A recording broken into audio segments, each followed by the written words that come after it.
Welcome back to another episode of Fresh Off the Set. I'm Brooke Mangum, and whether you're joining us for the first time or you've been with us a while, we just want to say thank you so much for joining us.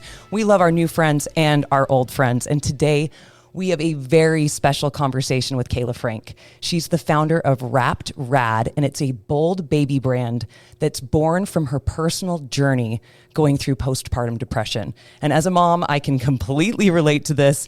And it's such an incredible story that she was able to take something that is so hard and difficult and mold it into something that is a business and something to be proud of and something that's going to be able to help other moms out there. Because I can tell you, postpartum, you lose your mind in a different way, and being able to find something good and being able to help others is such a beautiful journey. So let's dive in.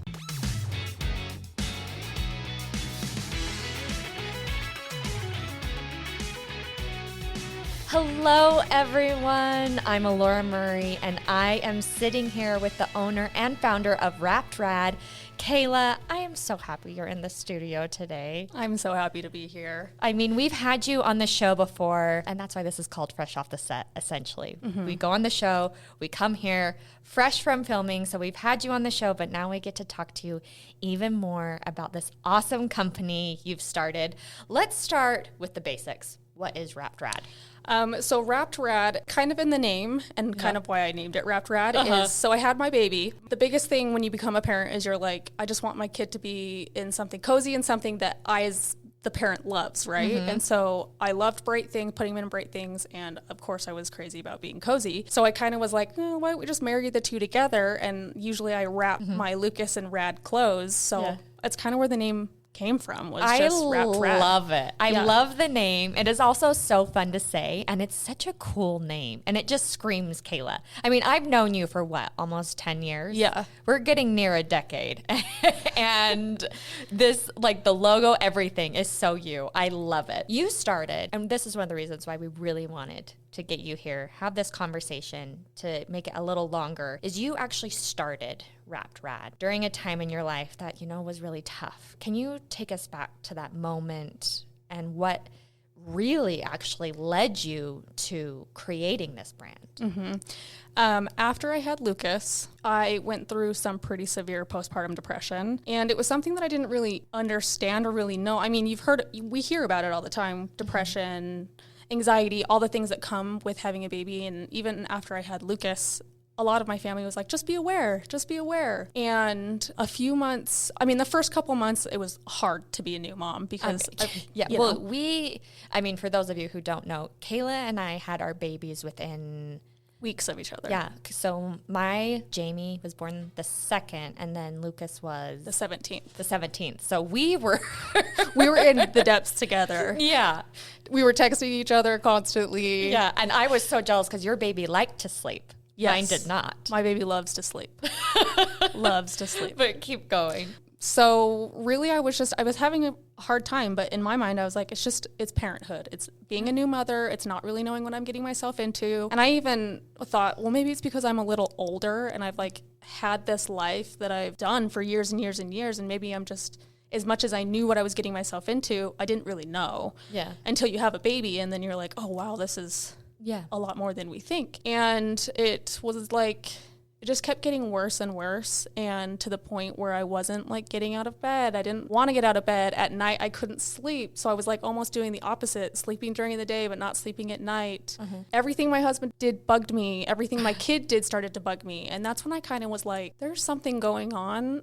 This innocent child who I do love more than anything. It's the weirdest feeling when you have postpartum depression, because you look at this human that you just created and you're like, I love you so much and I'm so obsessed with you. But every time he cried, I was like, are you kidding me? Yeah. Can we just get it together?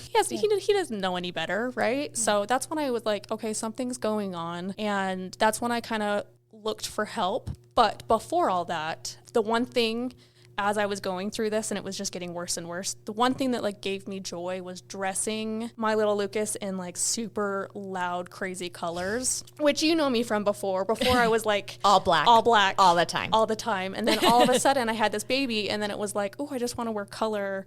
I want to put my baby in color. It's fun. I take all of his month milestone pictures and super bright colors. Yes. And that's kind of where I found my excitement day in and day out of while being a mother and going through this postpartum depression. So as I was saying earlier, like as a parent, you are very particular about what you're putting your kids in, whether it's clothes, blankets, crib sheets. Yeah.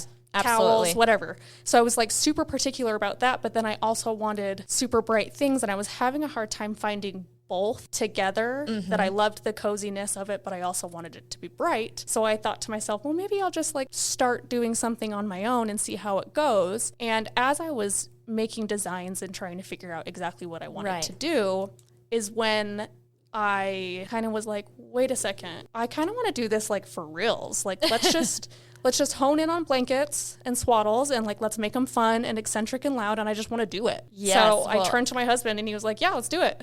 I love that. And honestly, that is such a Kayla personality trait for those who don't know Kayla like I do, to be like, well, I'm just going to do this. And when was that actual emotional shift for you? Because you were in the depths of PPD, which I'll share about mine in a little bit, but you were in the depths of it. What was that emotional shift like when you were like, you know what? I can actually use what is bringing me joy as a creative outlet and make it something bigger. Where was that shift and how did that work? So I would say it was not very long ago that I mean, you've been kind of following my journey since I started it, which was January. So that's like what, 8 months ago. It was like mid-December, January. And I started it like kind of being this thing. And then where the shift happened was where I was finally recognizing, I mean, I did go get help. I got meds. I got stuff that like really helped me day by day, like come out of like my deep darkness. But the big shift was when I noticed that this is what brought me excitement and joy, was doing things like designing blankets and swaddles and doing it for my baby.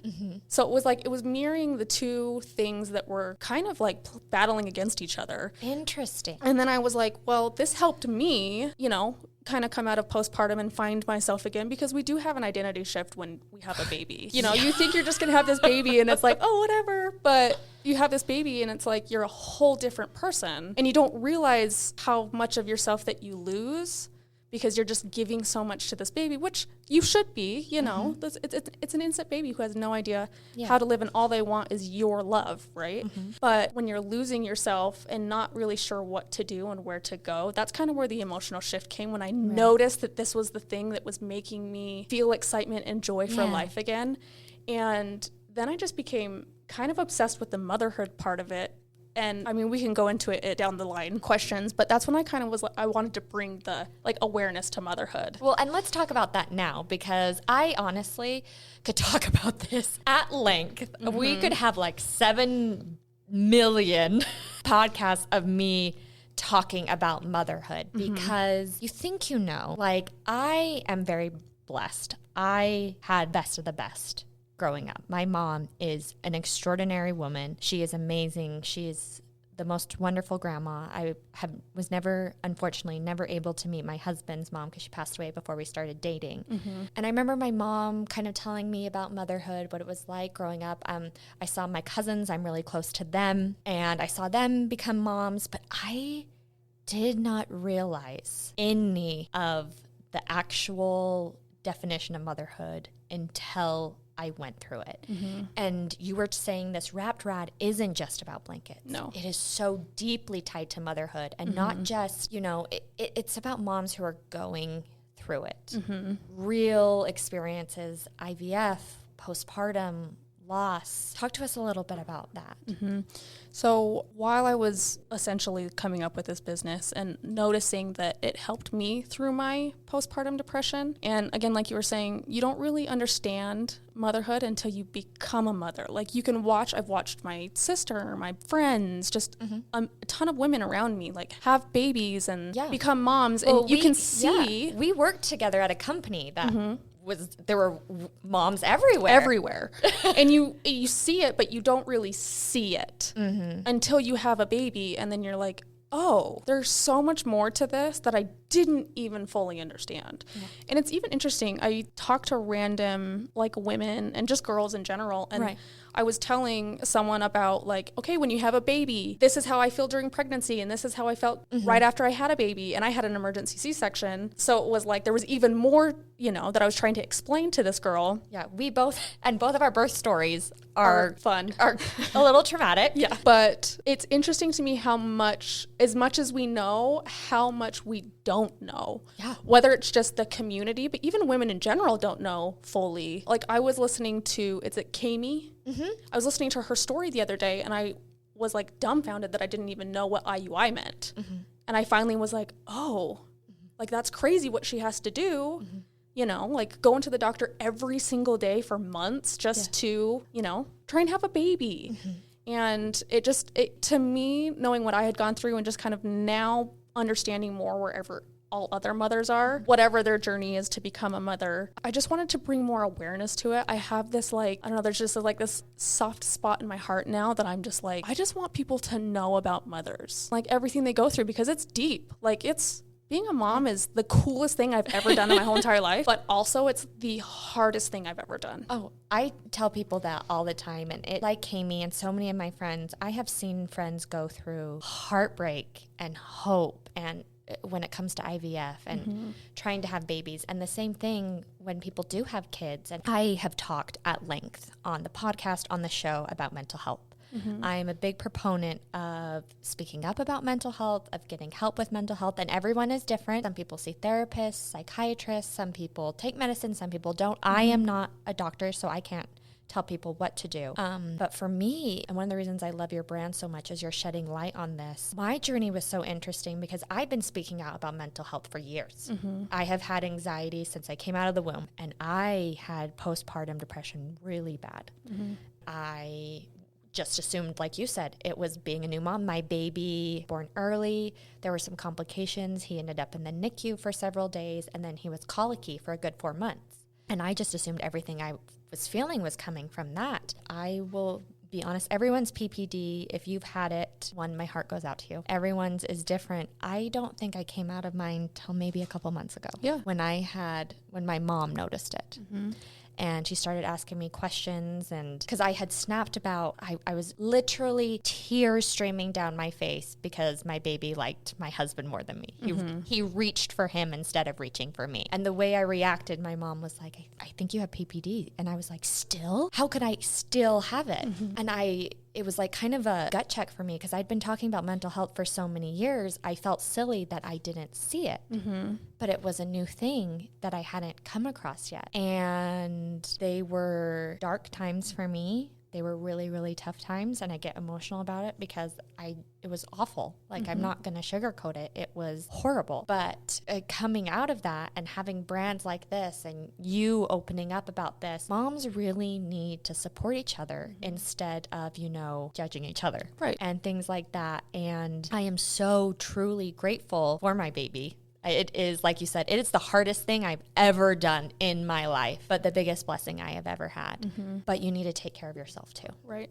And that is why I love that you are shedding light on PPD, motherhood, and all the good and the hard things that come within motherhood. It is a beautifully complicated wrapped package. Yes. And I love that you're doing that. And that's why you say a lot of the time, you know what, this brand is just as much for mamas as it is for babies, which is kind of what we're talking about. But why is that so important to you? And why do you keep saying that phrase? Because really it was born because of my love for my little Lucas. But at the same time, it was the thing that brought me out of my postpartum, or at least got me to realize that I had postpartum depression and that I needed to do something. It gave me excitement. And that's why it's for mothers too, because I found something through my postpartum depression that made me very excited to just show up the next day. Yeah. Because when again, everyone's PPD experiences are so different, but like there was days that I was just like, I don't even want to do anything today. Yep. It was the one thing I looked forward to.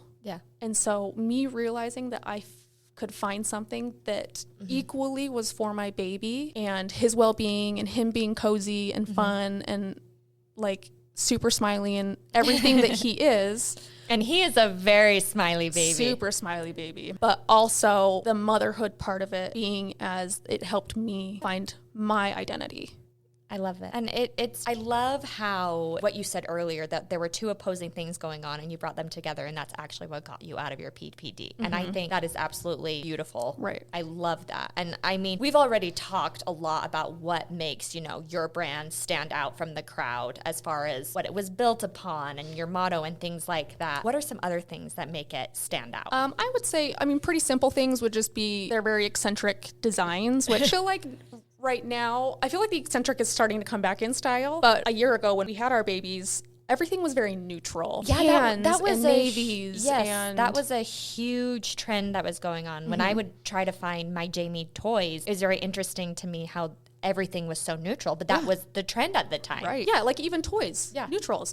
So I was just like, I want something that's fun. Something that maybe not be for everybody, but also could be super exciting, because even now watching Lucas, he's like super into illustrations and knowing things. And so like some of our blankets have clouds on them. So he'll point to it. Like we said, he doesn't really talk yet because he could care less to talk, but he knows what it is if I said, where's the cloud? And he'll point to it. So that's kind of where it's coming from, is super eccentric, loud colors, but with illustrations, more or less for our babies. So they can like learn, but also love, like right now, Lucas is so into smiley faces. My husband's like, you trained him well. I'm like, no. He got into this himself. Because I'm looking at your bracelets and they're covered. Oh, it's a peace sign. There's a peace sign. And a smiley face. But Lucas is so into it. So like my very first blanket that I designed, so to speak, has smiley faces all over it in different colors.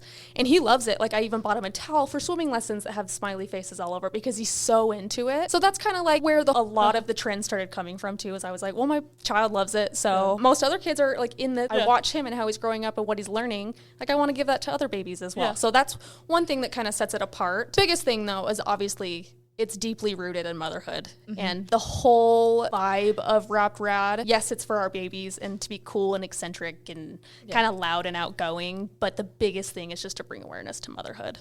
And I love that. I really do. And I think that's what connects people to brands is a story. And then obviously awesome products, but that story is what makes people feel seen and heard. And I know a really hard thing for me during my PPD too was, like you said, I didn't want to do anything, but yet I was having severe FOMO. I don't know if we say that anymore. FOMO.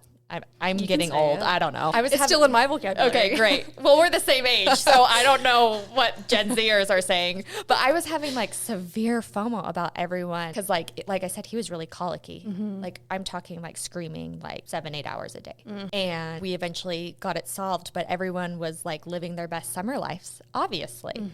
And I had waited a very long time for my precious baby boy, but everyone was out there at the lake, boating, swimming, doing this, doing that. And I couldn't take him anywhere. And that brightness of summer, when bright shades come in for summer, the sun, that helped me a lot. So it makes total sense to me that you dressing him this way and wanting to give this to other women helped you. Yeah. Because that's a lot of got me out. And I'm not even going to use the word funk because it was so much more than that. It was so much more serious than that.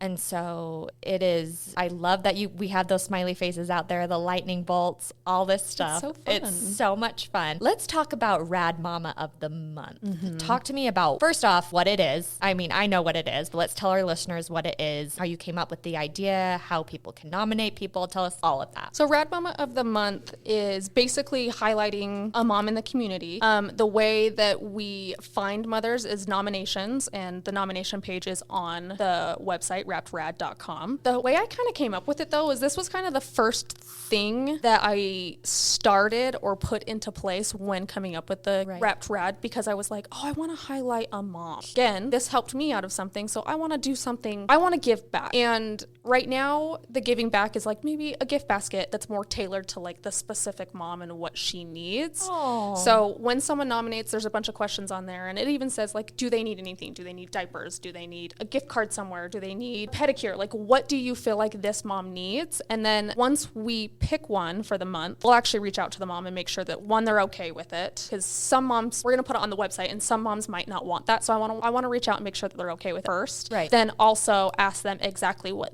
they need. So that's kind of where it came from, is it was just my very first like inspiration that was like, okay, this helped me. I want to help another mom. So this was the first idea for bringing like the motherhood awareness into it. And I will tell you, when I was in like the depths of it. I have a friend, you know her too.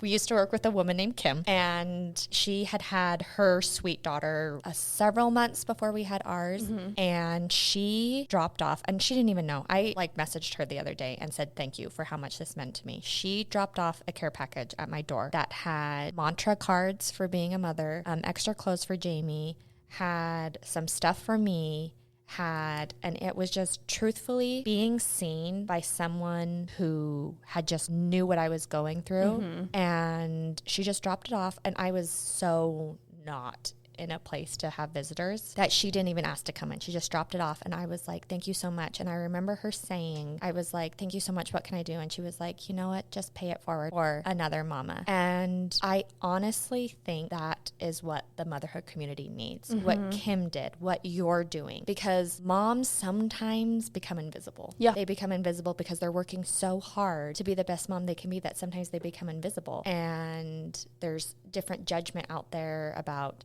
doing this one way, and to be seen by each other is one of the biggest things you can do, and what you are doing, which I absolutely love, and I think we could use so much more of it. What kind of stories have you received through this campaign? What have the nominations been like? Has anything like really stuck out to you? So we've gotten a good amount of nominations. We haven't officially launched it yet. Well, we've launched it, but we haven't officially like chosen our very first mom yet, because I just want to get it out more and get more nominations in, because I want to be able to go month by month by month by month. Yes, of course. Really what I've seen so far is I'm just kind of blown away. Again, like it just puts into perspective all the different things that even I still don't know that I'm trying to learn more about, so I'm more aware about what people are going through. I am shocked at how little I still right. No. We do all this research and like for our own pregnancies, but like when you're not going through a specific thing, you don't really think that much about it. And it's so crazy how different everyone's pregnancies are, how different everyone's birth stories are, and then how different everyone's kids are. Because I remember, like I just said, like your baby loved sleep. And I remember messaging you and I was like, Jamie doesn't sleep. He does not sleep. And part of that was because of how colicky he was. But it took us a long time to figure out this situation with Jamie. Yeah. And so the first thing you do is blame yourself. Right. What am I doing wrong? But it's just, I had a different baby, and because they have their own personalities. Jamie is the greatest thing that has ever happened to me, but he is like me and has no chill. And so he's very feisty, very energetic, and needs to be moving at all times. So of course he didn't like sleeping, right? But we just need to remember that there's so many different moms, so many different pregnancies, so many different babies. We're all different. Well, and it's funny that you say like you blame yourself, because I can't tell you how many times something wasn't going right. In my mind, wasn't going right. And I was like, I am the mom. Yes. This is what I was built for, literally. Why can I not figure this out? When really I'm a new mom. I don't know. Oh, no. I only know what I know, and it's not very much. Oh, and I talked to you about this too. My sweet baby boy has a very, very strong gag reflex. And any of you mamas out there who have a baby like this, you feel me. When everyone else's kids were just loving their purees, because Jamie's gag reflex is so strong. I didn't know this. When babies learn to swallow, they gag and then they swallow. Jamie would gag and throw up. So we were dealing with throw up multiple times every day because he just couldn't swallow that well. We had to see specialists. We had to do all this stuff. And I was like, this is my fault. My baby cannot swallow, and it is my fault. And it wasn't till maybe a few weeks ago that he is now doing better. He doesn't gag and throw up. And it's a genetic thing from my side, and he was a preemie. So he was a little behind on some development. Every single day, it was somehow my fault, and I was doing something wrong. It took my mom realizing I had PPD and the doctor to be like, sometimes babies are just different, and different things happen. This is a genetic thing on your side of the family, and he was a preemie baby. So this isn't on you, but I think so many moms are like, something's going wrong, and it has to be me. Well, and it's funny because we love social media. Let's be honest. I love social media. It's a love-hate relationship. Love-hate. But we watch other moms and their babies and like all their milestones. And even I watch my nephew growing up, who's now 5, almost 6, and he is incredibly smart. Like was talking at like 7 months old. Like he just was, and walking super early. Like he was just such a smart boy.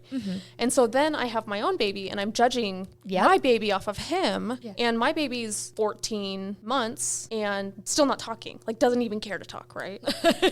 Where my now new nephew is 3 months behind and he's already saying words and like mimicking animal sounds, but my baby could literally care less. And for a long time, I worried about it because I was like, is there something wrong with my kid? Did I do something wrong? Am I not teaching him enough? And I finally had to step back and be like, kind of like you with Jamie, like this is just his MO. Like this is just what he wants to be active, run around, be outside, do all of that kind of stuff. He doesn't care to talk. It'll come when it comes. Yeah. Well, and I mean, I literally, Kayla, me, you, and then I had 3 other friends who all had baby boys within the same month. And it is so hard to not compare. And then you end up just being like, well, if their child's doing this and mine's not, it must be me, right? But it's like what you just said. No, it's just their personality. And that is really why this motherhood community is so important, to be like, hey, mama, guess what? It's not you. All kids are different. And hey, mama, guess what? You're amazing. And you're doing a great job. Yes. And that's what we need more of. That's what we need more of, is just not the judgment, not the, well, you should do this and not this, or you got them off formula too early, or sorry, off breast milk too early. Like, we're all doing our best. That's the whole point of this. And that's why I keep saying this over and over again, but that's why this brand is so great, because it's bringing mothers together over something so fun and so cute, but so meaning. So, I mean, and we've talked a lot about that. What is next for your company? What's coming down the pipeline? Can you give us, a sneak peek? What's happening? So there's lots of plans that I have. Of course, first and foremost is getting the product here. Manufacturing's been fun. We all know how the world's going right now. So manufacturing's been a little tough, but it's also because I'm very picky about fabric. And we love it. And I mean, that's why I'm doing it anyways. That's why I first started, because I hated the fabric and the designs and I just wanted what I wanted. So picky about fabric. So that's obviously the first thing. We will have a launch party that is going to be open to the community. Anybody can come. And that's where we'll kind of like unravel a bunch of this stuff that I'm going to talk about. We'll have different collections. Like I'm going to have a remembrance line that'll be dedicated to babies or parents that have lost babies. So like including my sister who lost her son very tragically from a genetic disorder. It's going to highlight parents and mothers who have lost children, and they get to design the blanket themselves, and they can call it whatever. Usually it'll probably be called like the name, like the Huddy or the Auto, something like that, and then it'll obviously have whatever they want it to be representing their kid.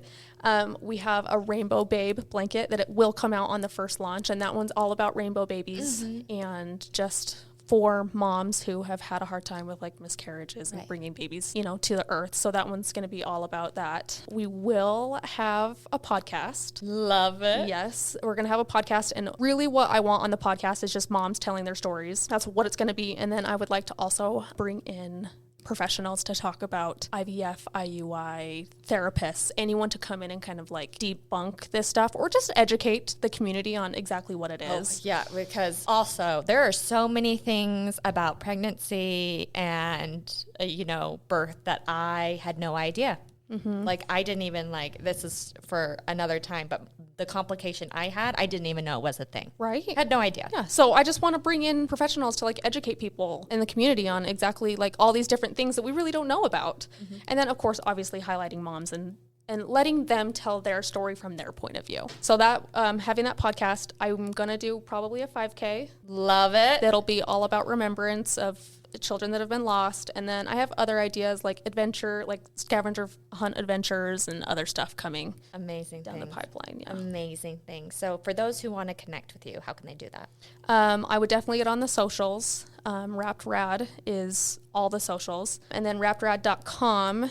For sure, get on that, and that's where kind of all the information. The socials is where I'll do most of the updates, but if you just want to get your order in, right now we're doing pre-orders till we get the actual blankets in, but then getting on there and just voting for Rad Mama of the Month. I think that's the biggest thing right now, because that's one of the big things that I want to start and just get going is highlighting moms in our community. Beautiful. Love it.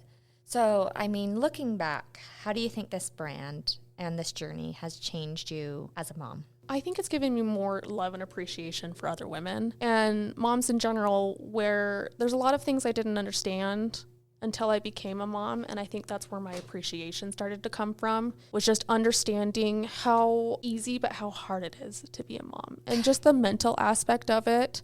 Just feeling like, even now, I mean, I'm 14 months in with Lucas, and there's still days that I'm like, oh my goodness, like, am I doing this right? Am I a good mom? Like, you know what I mean? So it's just I have a lot more appreciation from watching other moms and finally really understanding kind of like what they've been going through. So what would you say to a mom out there who is listening to this podcast and is like, that sounds a lot like what I'm going through, and they're probably going through a dark time right now themselves? I would say reach out, because you probably are. And the best thing that I ever did was talk to somebody about it and not hold it in and not continually just blame myself. Yeah. Because that's what we do, is we hold it in because we're trying to be the perfect mom. We're trying to be the perfect wife, or whatever we're trying to be, that we forget about ourselves. And that's the first thing that changed or helped me start getting out of the darkness, was just telling somebody. Yep. So whether that's friends, family, I mean, let's be honest, like, reach out to me. I don't care. Like, I want to talk to everybody. That's kind of like my thing now. Like, when new moms have babies, the first thing I do is reach out to them and go, if you need anything. And it's not just me doing it just because I'm doing it. Like, I really do have a love and appreciation now. So if you're feeling in a dark place, whether it's depression, anxiety, just anything, just reach out to somebody. And that, I would say 100% do that. Yeah. Because you are not a burden with your feelings, and we would love to help you. Yes. And I saw an Instagram post as we wrap up.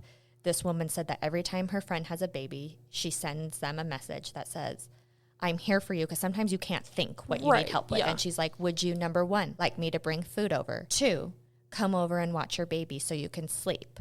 Or 3, come over and clean your house while you hold your baby. And she gives these moms these 3 options so that they know she's there, ready to help. And there was another option, 4, just come over and I can just talk to you.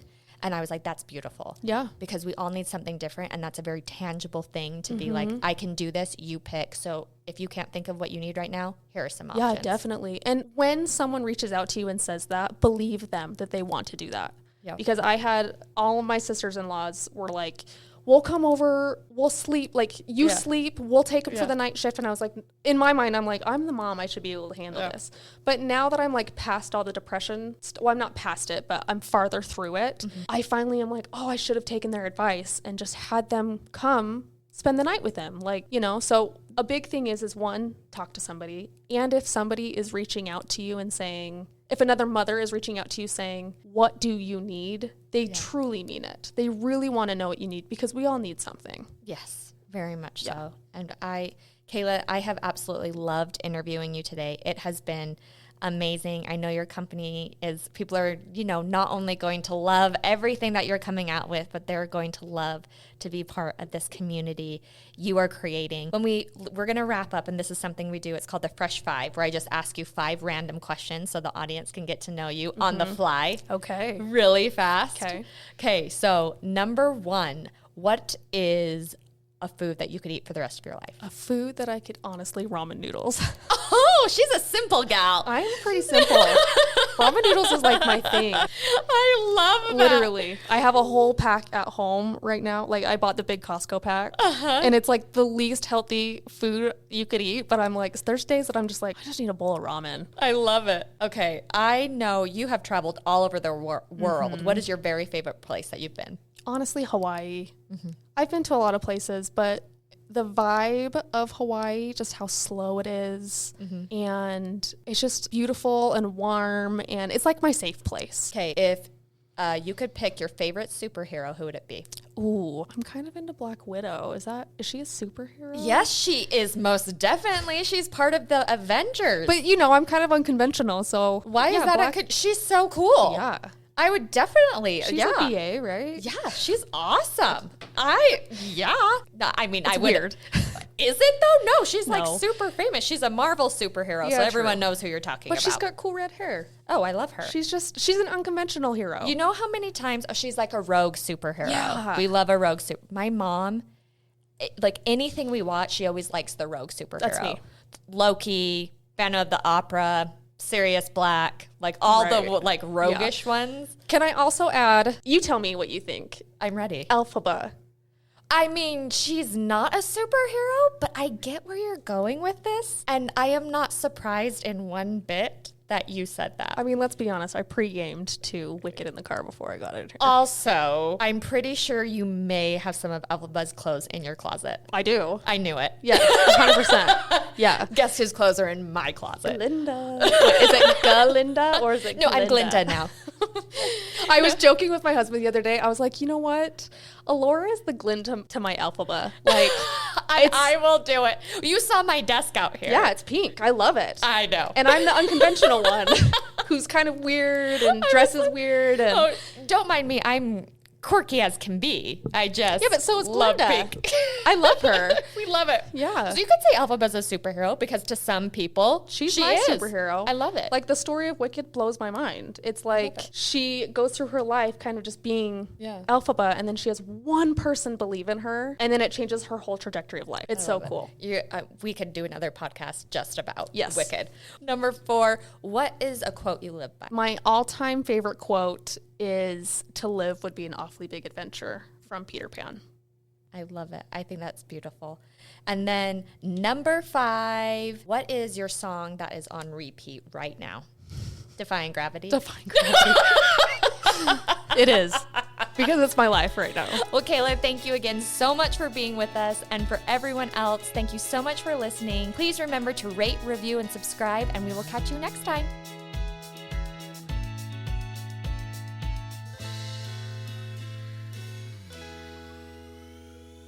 Congrats, you made it to the end. If you want to continue to freshen up your day, you can watch us on Fresh Living every weekday on CBS Channel 2 in Utah at 1 o'clock. You can also watch us on our YouTube channel, KUTV Fresh Living, and follow us on social media. We will see you next week.